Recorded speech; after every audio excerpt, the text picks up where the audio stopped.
मेरे दिल का दर्द किसने देखा है, हमें तो रोता बस खुदा ने देखा है। मैं तन्हाई में अक्सर अकेला रोता हूँ, दुनिया ने तो मुझे बस मुस्कुराता देखा है। नमस्कार दोस्तों, सभी देश प्रेमियों को दलवीर मलखट की तरफ से जय हिंद। दोस्तों, आज एक पोइम लेके आया हूँ और यकीन मानिए कि ये पोइम नहीं, मेरे दिल के उद्गार हैं, जज्बात हैं। और ये पोइम मैंने लिखी थी दोस्तों 2024 में अप्रैल में। और दोस्तों सच कहूँ तो ये पोइम सुनाने का मेरा आज तक साहस नहीं हो पाया। आज बड़ी हिम्मत जुटा के आपके सामने ये पोइम साझा करने की कोशिश कर रहा हूँ आपके साथ में, और उम्मीद रहेगी कि कहीं ना कहीं ये पोइम आप अपने आप से भी रिलेट कर पाएंगे। पोइम मैंने लिखी थी दोस्तों मेरे पिताजी के देहांत के बाद, और जब मैं अपने कर्तव्य पे वापस लौटा था उस वक्त मैंने ये पोइम लिखी थी। तो बहुत कुछ समझाने की कोशिश नहीं करूँगा, क्योंकि कहीं ना कहीं मुझे यकीन है कि इस पोइम को आप रिलेट कर पाएंगे। दोस्तों, पोइम का शीर्षक मैंने रखा था मन की पीड़ा। हाँ दोस्तों, सच में ये मेरे मन की पीड़ा थी। मेरे मन में जो उठ रहे उद्गार, उनको मैंने शब्दों में पिरोने की कोशिश की है। तो दोस्तों, प्रस्तुत है ये आज की पोइम, मन की पीड़ा। कि आज बरामदे की फड़ी वो खाट सुनी दिखाई देती है। कि आज बरामदे की पड़ी वो खाट सुनी दिखाई देती है। जब आता हूँ घर लौटकर तो नजर उसी ओर जाती है। मन से आवाज निकलती है कि पापा कहाँ है। कि मन से आवाज निकलती है पापा कहाँ है, मगर होठों तक आके ठहर जाती है। याद तुम्हारी पापा रह रह के सताती है।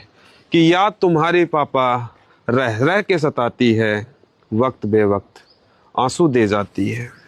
वक्त बे वक्त आंसू दे जाती है। कि अब परदेश लौट आया हूँ, कि अब परदेश लौट आया हूँ कमाने के वास्ते। आपके बाद जो मिली जिम्मेदारियां उनको निभाने के वास्ते। कि जब घर फोन करता हूँ, कि जब घर फोन करता हूँ तो हरदम एक डर सताता है कि बात कराओ पापा से, मुख से अनायास ही निकल जाता है। कि घर का जिम्मेदार बेटा हूँ, अपना आपा खो नहीं सकता। हृदय व्याकुल है मेरा, मगर मैं रो नहीं सकता। लिखा हुआ भाग्य का, कि लिखा हुआ भाग्य का मलखट टल नहीं सकता। आना जाना रीति है जग की, इससे कोई बच नहीं सकता। कि जिस प्रकार शाम हुए हर पंछी को घर लौट आना होता है। कि जिस प्रकार शाम हुए हर पंछी को घर लौट आना होता है, इस नश्वर शरीर से अजर अमर आत्मा का लौट जाना होता है। कि इस सत्य से कोई मुख मोड़ नहीं सकता। भक्षण है हम सभी काल के, और काल किसी को छोड़ नहीं सकता, और काल किसी को छोड़ नहीं सकता। कि देर सबेर इस घर सबको जाना होगा। मत डर इस हालाते मंजर से, आज ये तपती दोपहरी है तो कल ये मौसम सुहाना होगा। दोस्तों, ये जो पोइम है, आज मैं देखता हूँ कि इस अश्लीलता, नग्नता और अपने आप को प्रसिद्धि प्राप्त करने के लिए लोग न जाने किस किस हद तक नीचे गुजर गए हैं।